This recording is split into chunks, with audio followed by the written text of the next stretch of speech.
So tapos na, it's brand new. Yeah, papatorque ko na lang along the way kasi wala daw silang torque na gamit. All good. Mahirap mag-maintain ng isang trucking company, ano? Magastos.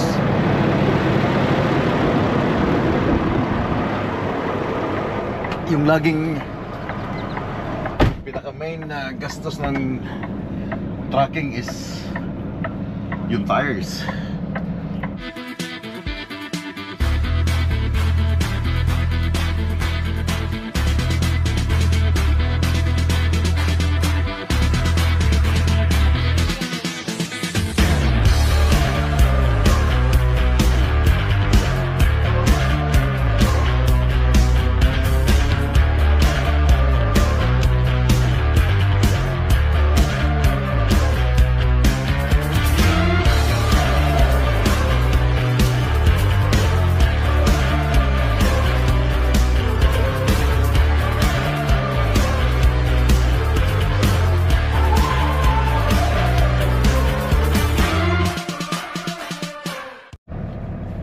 Good morning mga chay.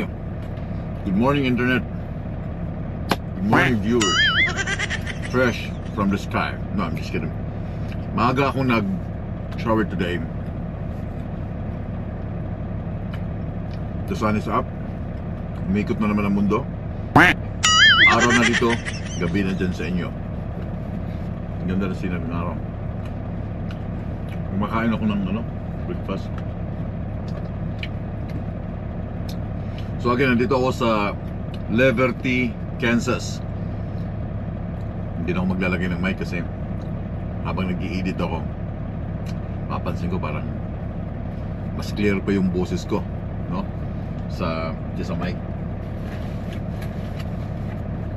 Kaya bahala na kayo. Yung mga nagre-reklamong mahina ang aking boses, then it's up to you guys. Baka sa ano lang siguro, sa mic or I don't know. Again, meron na lang akong a few hours, few days, not hours, few days bago makarating ulit sa Canada. So Kansas, yung aking ruta Kansas, pero may papakita ako sa inyo I think tomorrow. Maganda yung view doon sa dam. Nakadaan ako doon before, and now doon ulit ipapadaan yung aming itong rutang ito sa South Dakota. So hindi ako papasok sa main highway ng South Dakota. Dito ako sa bundok ng South Bundok. Secondary na mga, may area kasi sa South Dakota na medyo bulubundukin eh, but not talaga totally bundok, but maganda doon dahil merong dam. Papakita ko sa inyo yung area. Papasunurin ko yung drone doon sa area na kung may matitigilan ako, at doon na talaga ako niruta ng kumpanya. So ngayon, ang plan is from here, Liberty, nakatawid lang talaga ako kahapon from Oklahoma, that's 30 minutes drive. Texas, napaka-iksi lang eh, 30 minutes. Then sa Liberty, Kansas, kasi ang plan ko sana yesterday to drive another 1 hour. I thought it's only 1 hour, but it's 1 hour and 30 minutes papuntang Dodge City. So dito na ako napalipas ng gabi sa gilid ng Loves. Sarap ng bagong ligo. And meron akong i-clip dyan sa sa screen ninyo. Nakita ko lang din sa Facebook kung gaano ka-fatal or gaano ka-delikado talaga bumiyahe ng gabi somewhere sa Canada, okay, or somewhere dito sa Amerika na merong maraming mga deer, presence of deer na nandyan sa screen ninyo.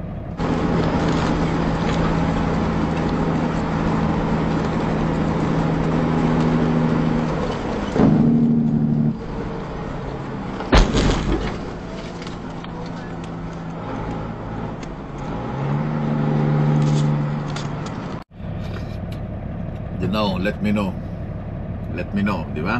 Pangit bumabiyahe ng gabi. Kasi yun ang time na lumalabas yung mga wildlife. Hindi lang deer, swerte siya, deer lang yung nabangga niya. Eko yung moose, yung elk, yung bison. Kaya mas maganda, madalang kang makakita ng truck na nakakabangga ng wildlife during daytime. Wala yun dahil makikita mo sila.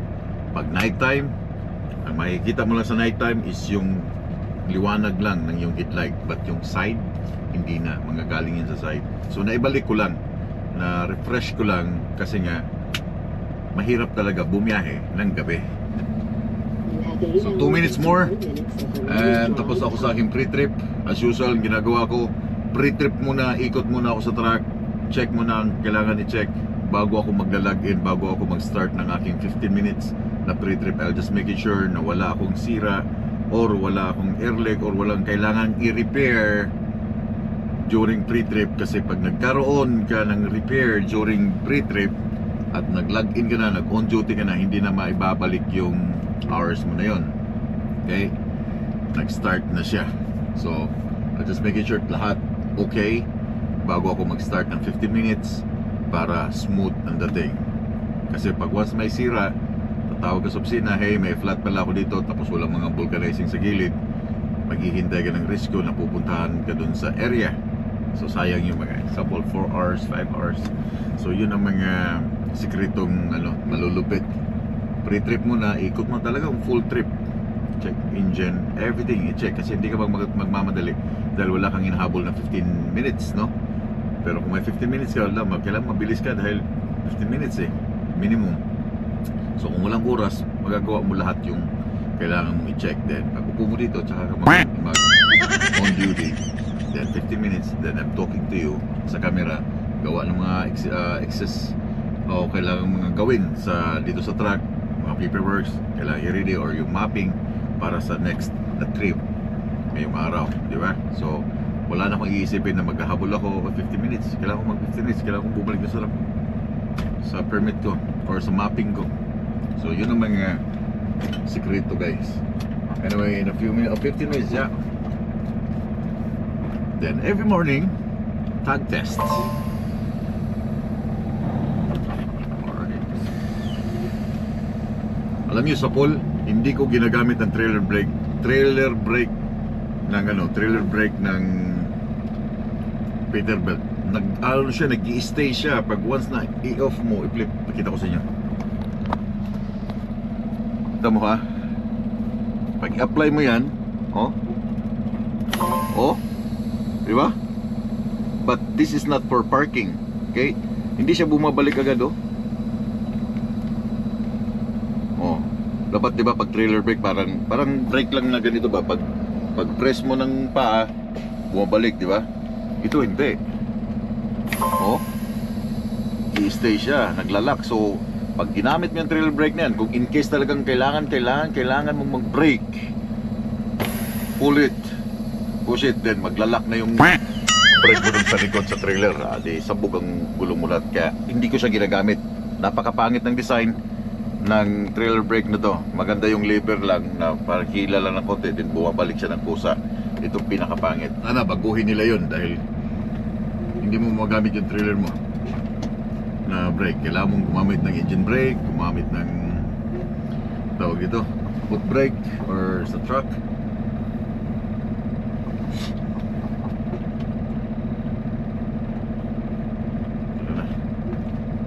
Dami ko pang sinasabi.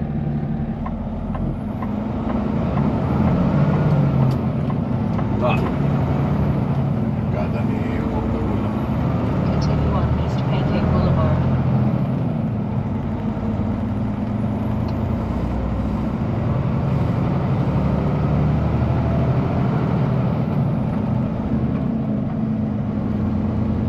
Best one tire.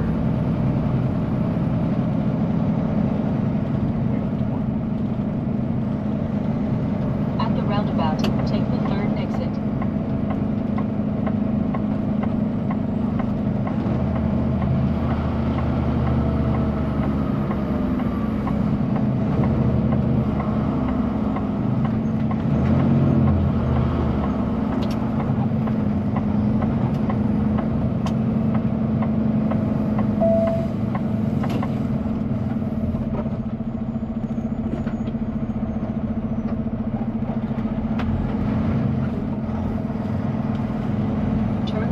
South 2nd Avenue, then take the first right.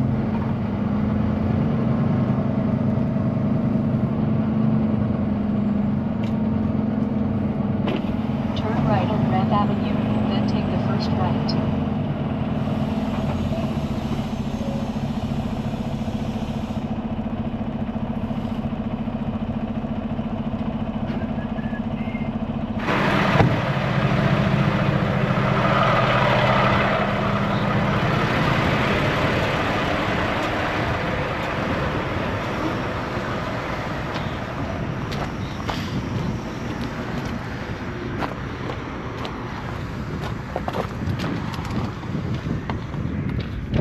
Where's that?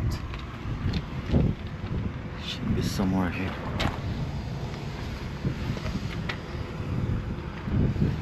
May ano eh. Nandito yata oh. Ano ba yun?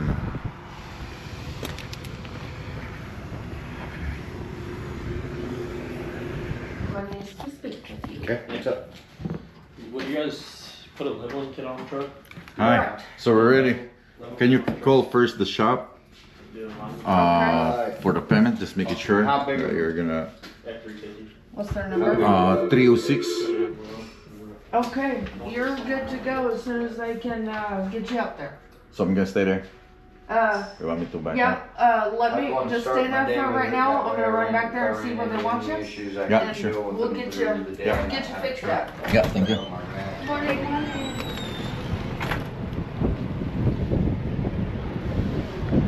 Solve. Easy muli. Pag may problema ang truck, problema ang trailer, it's not your problem. It's their problem, bro.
Okay, ito yung bagong tire, 255, 70, 22.5.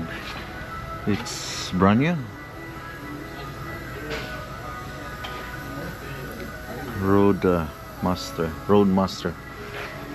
It's brand new. Hindi siya recap. So meron ding damage dito. Ito yung nasisira yung gulong pag nag-torn yung trailer. Yung 7-7. So good.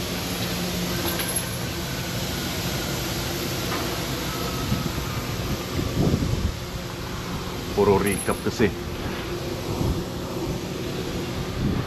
Sa Pilipinas, isang tao lang yung gagawa sa isang gulong, no? Mano-mano pa. Mga diskarte ng mga Pilipino ba? Sa kanila, dalawa sila, oh. Malalaking tao pa. Sa atin, wala. Pipinchogin na yung gagawa niya. Iba yung kana ng mga vulcanizer sa Pilipinas. Bibilib ka talaga sa galing nila. Ito, tubeless yan, pero yung gumagawa sa likod, dalawa sila. Dalawang tao, malalaki pa. Well, pero oras eh.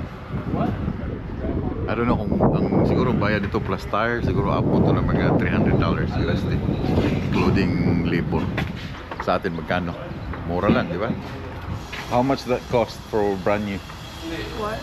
How much that cost for a brand new? It's on national account, so they don't give me a price. Oh, okay. Yeah, I don't, because national account you get a discount. So I don't know. 1266.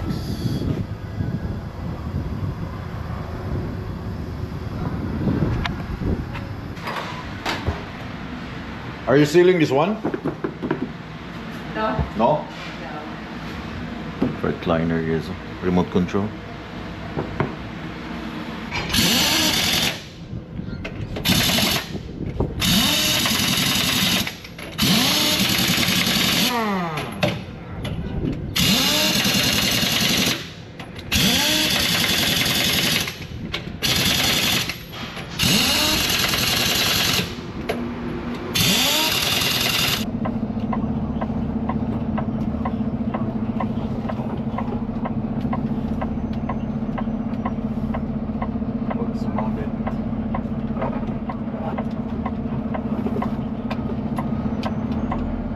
Sabit yung bed o yung bell ng chair.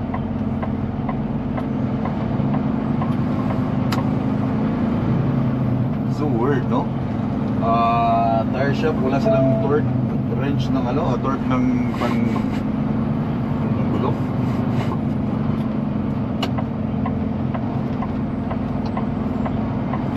Turn right on South 2nd Avenue. Dito ako sa kaliwa kasi nandito yung aking route.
state of Nebraska. Capital city ng Nebraska is Lincoln. With 294,000 people. Hindi Omaha ang capital city ng Nebraska, Lincoln. So meron pa akong another 4 hours.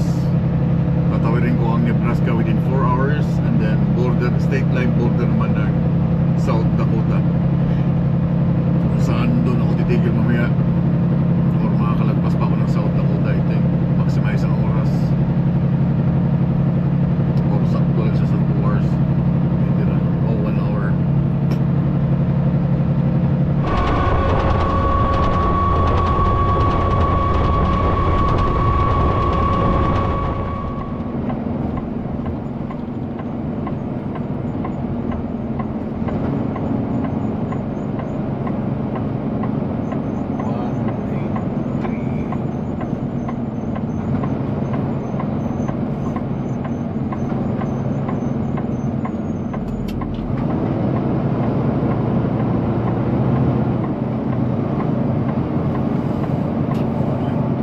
Continue on US 183.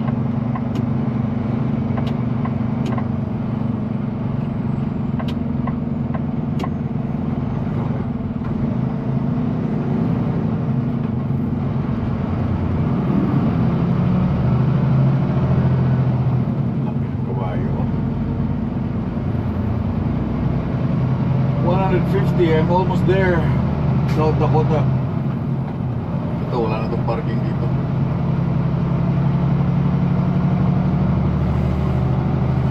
Merong isang town na aking madadaanan. Kalamos Reservoir.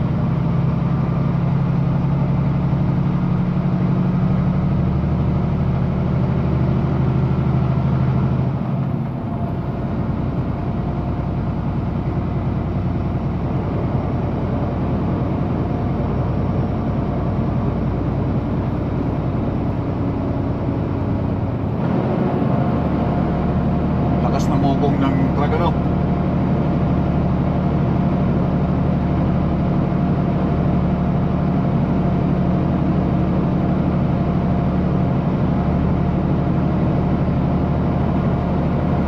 Woo! Gutom na.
Welcome to Nebraska, guys.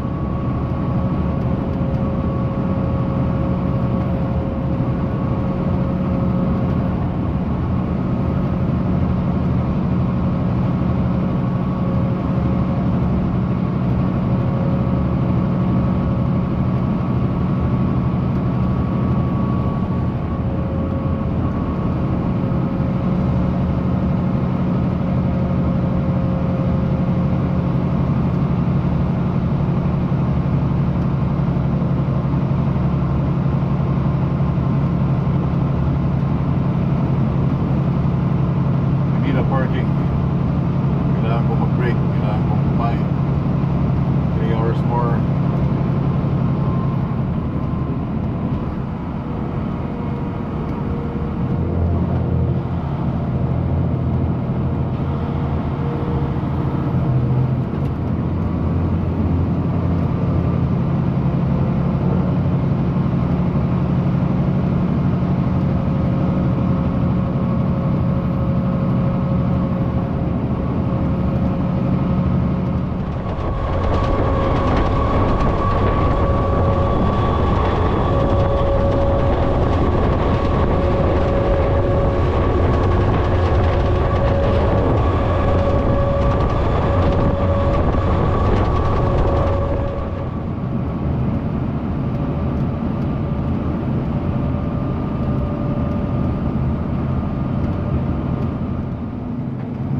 Sargent, Nebraska to 1 hour and 45 minutes to South Dakota state line border.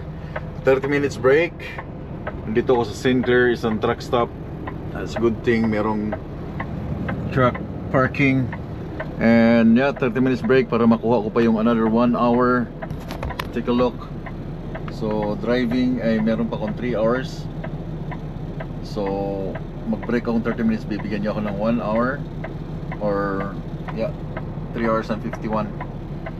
So makakalagpas pa ako ng state line border ng Nebraska konti, makaabot ako ng Winners or somewhere after Winners, South Dakota. Ito lang yung challenge dito dahil yung mga gas station ay wala yung mga nakasanayan mong mga gas station like Flying J, Loves, TA, kasi nasa secondary highway ako. So refuel ko for sure nito ay somewhere sa South Dakota, yeah. I'm gonna fuel up kasi along the way walang hanggang North Dakota, puro Cinex. So meron pa naman akong fuel. 3-port pa lang, wala pa siya sa kalahati, but tama-tama pagdating ko ng South Dakota, that's half. So fill up ako around mga 70 gallons full tank, and then I think that's can accommodate up to Bismarck, North Dakota. Let's go, punta tayo sa loob, tingin ako ng pagkain, then ciao. Okay, we have lunch here. Cheeseburger, hamburger, $4.79. Steak sandwich, Polish dog, chicken nuggets. Okay, cauliflower. Medium. Cheeseburger. Cheeseburger, $4.99. Yeah, cheeseburger na lang sa akin. With fries. Wala ibang pagkain. Can I get a cheeseburger? Yep. That's included with the fries or just cheeseburger itself? Just cheeseburger itself. How much for the fries? Do you have fries? I do have fries.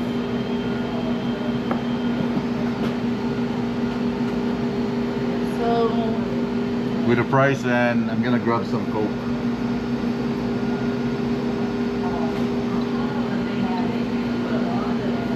come on, where's my button? So French fries, a cheeseburger, and a soda, like a fountain soda.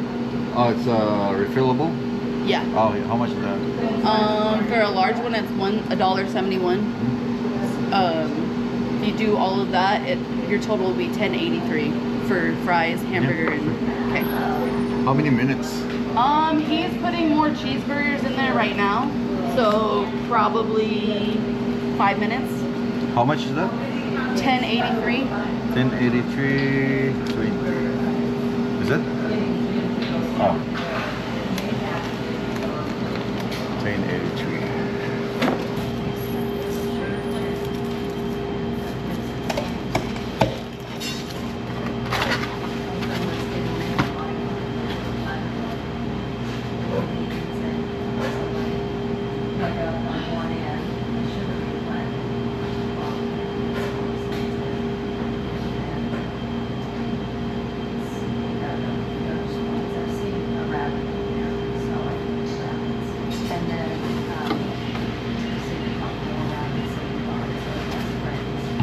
Iba yung style ng price nila. Homemade.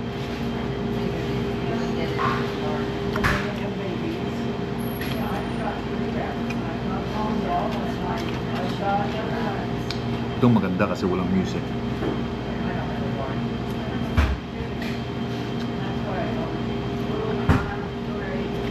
Kapag vlog ako.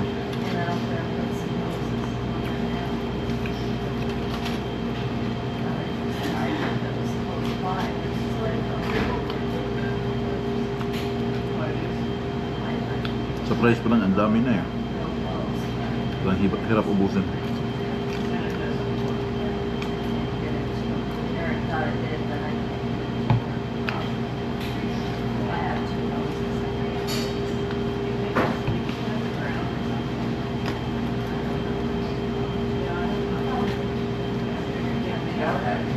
Hot bud.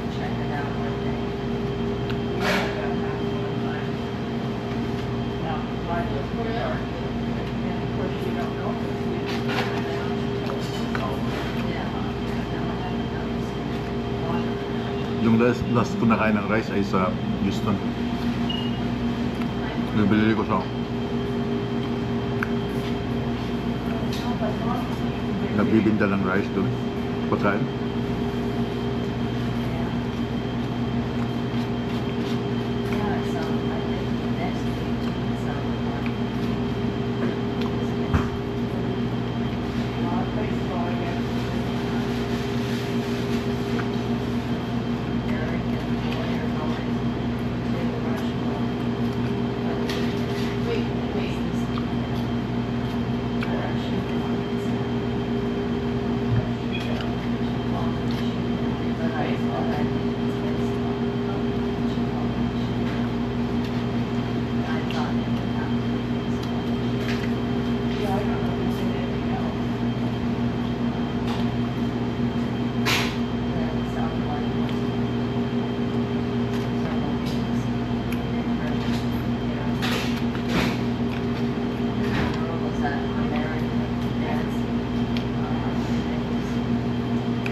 Parang nanginginig na ako sa buhok.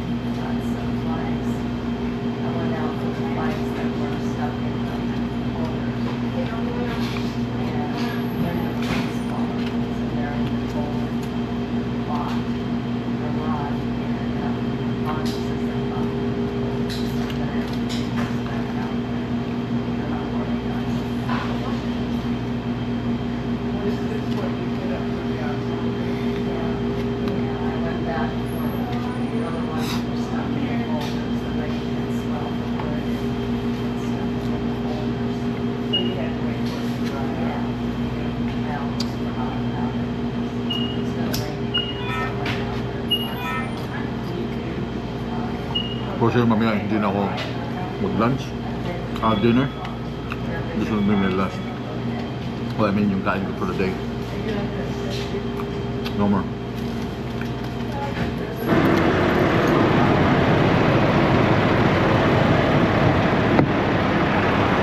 Sarap ng init.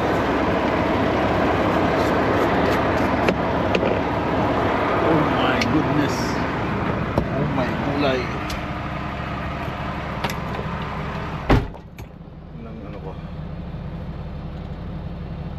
You have 3 hours and 50 Sobra na pala ako ng 30 minutes. Let's go mga choy.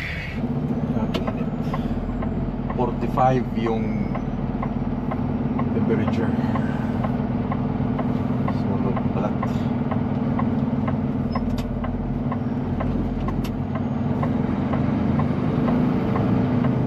Well, it's Q-line.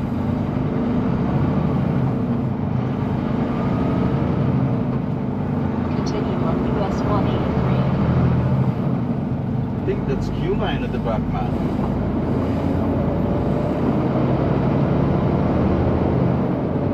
Hey, who's the Q-line up there?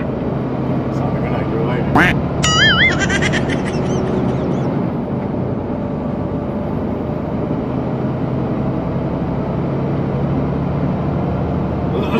Yung kasama ko nag-load, yung kinuna ko ng video. Hey, Q-line.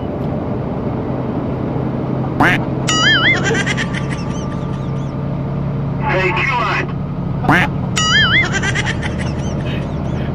Hanap siya na rin.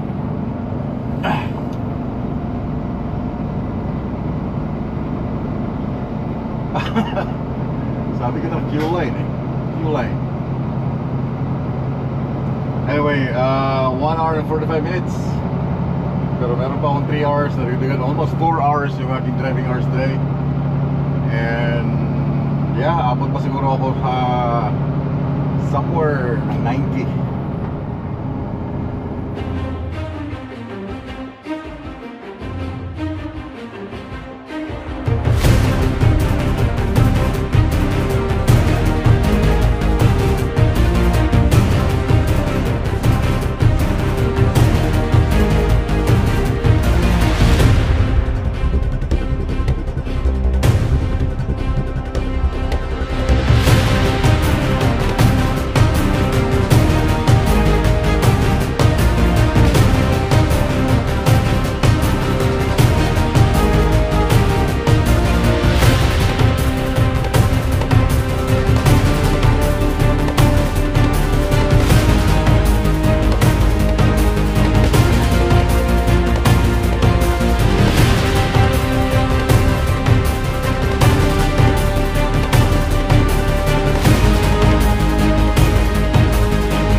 South Dakota. Hey! Thank you, Lord. Thank you, Lord.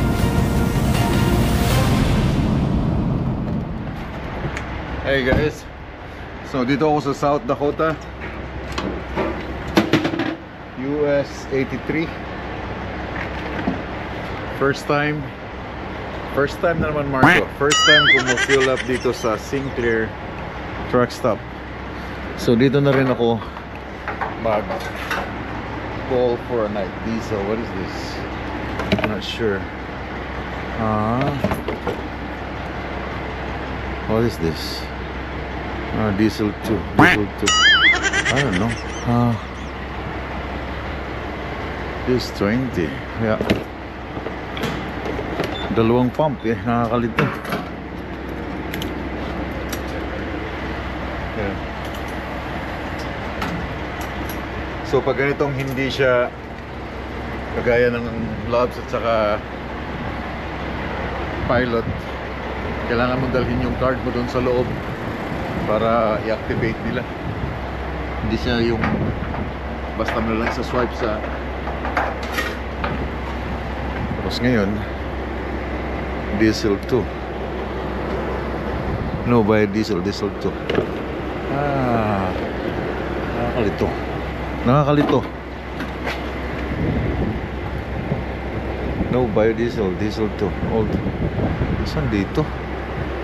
Kung magkamali ako ng ano, ilagay. Yung kinuha ko doon sa right side. Hindi ito. Fuck.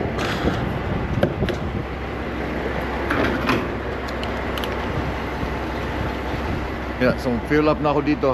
Dito na rin ako mag-stop. Call for night. Then wala na akong hours. So at least nakapasok ako ng North Dakota bago pa maubos yung aking driving hours. And pagkatapos nito, tapos na rin. Bibitawan ko na kayo kasi masyadong mahaba na yung video.